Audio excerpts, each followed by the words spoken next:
Somijas putnu glābēju rīcībā ir unikāls pārvietojamais putnu rehabilitācijas centrs. Tas ir uzbūvēts standarta konteineros, tādējādi var tikt viegli pārvadāts ar kravas auto, kuģi vai helikopteru. Komplekss ir pilnībā aprīkots ar mazgāšanas līdzekļiem, pūriem, ventilāciju un sildītājiem. Nepieciešamības gadījumā šāds centrs var tikt izmantots arī Latvijā. Putna novērtēšanu sāk veterinārs. Viņš aizpilda anketu un uzliek pagaidu gredzenu, tad putns nonāk mazgāšanas zonā. Šeit strādā vairāki brīvprātīgie. Putnu mazgāšanai tiek izmantoti vairāki trauki, duša, nelielas birstītes un standarta mazgāšanas līdzeklis, kas paredzēts mazgāšanai ar rokām. Brīvprātīgie izmanto īpašus priekšautus un garus cimdus, kas pasargā no putnu asajiem knābieniem. Putns tiek mazgāts un skalots vairāk kārt. Tikmēr, kamēr ūdens vairs nekļūst pelēks un uz putna spalvām parādās mirdzošas lāsītes. Tās norāda, ka mazgāšanas līdzeklis un naftas produkti ir pilnībā noskaloti un spalvu eļojums atjaunojas.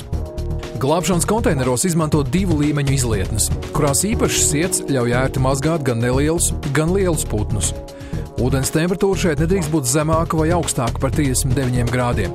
Tad naftas produkti labāk izšķīst, taču karstums nekaitē putnam.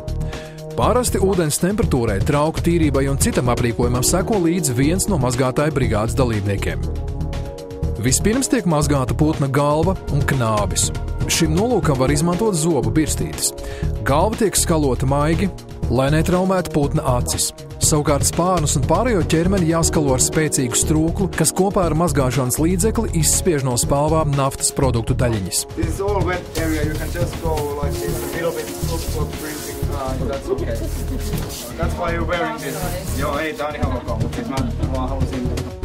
Mazgātie putni nonāk žāvēšanas un atpūtas zonā. Tie brīvprātīgie, kas nodarbojas ar mazgāšanu, nedrīkst pārkāpt savas zonas robežas, lai neiznēsātu netīrumus. Ja tas tomēr ir nepieciešams, kombinzons un cimdi tiek novilkti un pārējot citā zonā jāizmanto jauni, tīri. Pēc mazgāšanas putni tiek ievietoti speciālos būros. Ideālā variantā tie atrodas telpā, kurā iespējams nodrošināt klusumu un siltumu.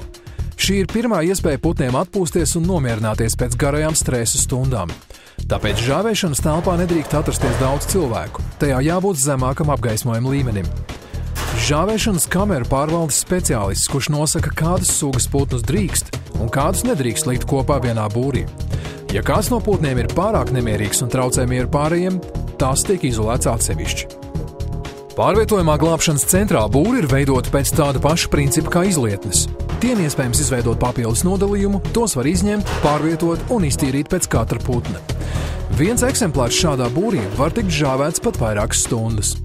Atkarībā no izveidotā glābšanas centra izmēriem, brīvprātīgo skaita un reaģēšanas ātruma dienā iespējams glābt vairākus 100 putnu.